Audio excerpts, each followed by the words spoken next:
CPIM party നേതാക്കൾക്ക് quotation സംഘങ്ങളുണ്ട്. ഇത് പ്രതിപക്ഷമോ എതിരാളികളോ അല്ല പറയുന്നത്. പാർട്ടിയുടെ പ്രവർത്തന റിപ്പോർട്ടിൽ തന്നെയാണ് ഇക്കാര്യം പറയുന്നത്. അധികാരത്തിന്റെ ബലത്തിൽ റിയൽ എസ്റ്റേറ്റ് മേഖലയിൽ ഇടപെടുന്നുവെന്നും റിയൽ എസ്റ്റേറ്റ് കൊട്ടേഷൻ സംഘങ്ങൾ പാർട്ടിയിലേക്ക് കടന്നു വരുന്നുവെന്നും ആ റിപ്പോർട്ടിലുണ്ട്. തുടർച്ചയായി അധികാരം ലഭിക്കുമ്പോൾ ഉണ്ടാകുന്ന പ്രശ്നമാണിത്. ആവശ്യമായ തിരുത്തലുകൾ ഉടനെ വരുത്തണമെന്നും റിപ്പോർട്ടിൽ നിർദ്ദേശിക്കുന്നുണ്ട്. തുടർച്ചയായി അധികാരം ലഭിക്കുമ്പോൾ ഉണ്ടാകുന്ന പ്രശ്നങ്ങൾ മനസ്സിലാക്കി ഇടപെടാൻ നമുക്ക് കഴിയണം. രാഷ്ട്രീയ അധികാരത്തിന്റെ അടിത്തറയിൽ നിന്നുകൊണ്ട് റിയൽ എസ്റ്റേറ്റ് മേഖലയിൽ ഇടപെടുന്ന പ്രവണത നേരിട്ടും അല്ലാതെയും ഉണ്ട്. കൊട്ടേഷൻ സംഘങ്ങൾ പലയിടത്തുമുണ്ട്. പാർട്ടി നേതാക്കൾ ഇത്തരം ഇടപാടുകളിൽ നിന്നും ഒഴിഞ്ഞു നിൽക്കണമെന്ന് പാലക്കാട് പ്ലീനം നേരത്തെ തന്നെ നിർദ്ദേശിച്ചതുമാണ്. ഇത്തരക്കാർ പാർട്ടിയിൽ കടന്നുവരുന്ന സ്ഥിതിയും ഇപ്പോഴുണ്ട്. ഇവരുമായി കൂട്ടുചേർന്ന് പ്രവർത്തിക്കുന്നവരും പാർട്ടിയിലുണ്ടെന്ന പരാതിയും വന്നിട്ടുണ്ട്. ഇക്കാര്യങ്ങൾ പരിശോധനയ്ക്ക് വിധേയമാക്കി ആവശ്യമായ തിരുത്തലുകൾ വരുത്താൻ കഴിയണമെന്നും പ്രവർത്തന റിപ്പോർട്ടിൽ പറയുന്നു. പാർട്ടിയിൽ വിഭാഗീയത നിലനിൽക്കുന്നു എന്ന കാര്യവും പ്രവർത്തന റിപ്പോർട്ടിൽ വ്യക്തമായി പറയുന്നുണ്ട്. വിഭാഗീയ പ്രവണതയുള്ള ഒരു കൂട്ടം സഖാക്കളുണ്ടെന്നും പ്രാദേശികമായ പ്രശ്നങ്ങൾക്ക് പിന്നിൽ വിഭാഗീയതയാണെന്നും റിപ്പോർട്ടിൽ പറയുന്നു. ശരിയായ പരിശോധനകൾ അനിവാര്യമാണെന്നും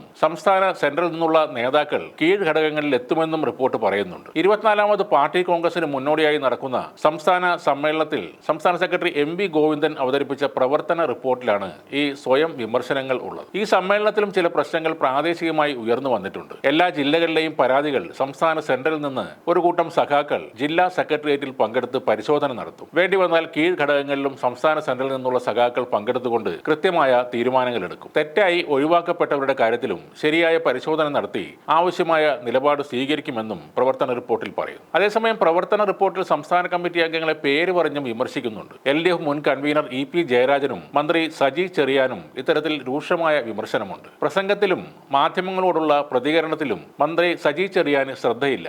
അത് പാർട്ടിയെ പലപ്പോഴും പ്രതിരോധത്തിലാക്കുന്നുവെന്നും പ്രവർത്തന റിപ്പോർട്ടിൽ പറയുന്നു. EP ജയരാജൻ പദവിക്കനുസരിച്ച് പ്രവർത്തിച്ചില്ല എന്നും വിമർശനങ്ങളുണ്ട്. ഇക്കാര്യങ്ങൾ ഇപ്പോൾ പുറത്തു വരുന്നത് കൊണ്ട് പാർട്ടിയെ പലരും പരിഹസിക്കുന്നുണ്ട്. എന്നാൽ മന്ത്രി റിയാസ് മുഹമ്മദ് കോൺഗ്രസിനോട് ഒരു ചോദ്യം ഉയർത്തിയിട്ടുണ്ട്. ഇതുപോലെ വിവിധ തലങ്ങളിലായി ഒരു പാർട്ടി സമ്മേളനം നടത്താൻ കോൺഗ്രസിന് ധൈര്യമുണ്ടോ എന്നാണ് അദ്ദേഹം ചോദിച്ചത്.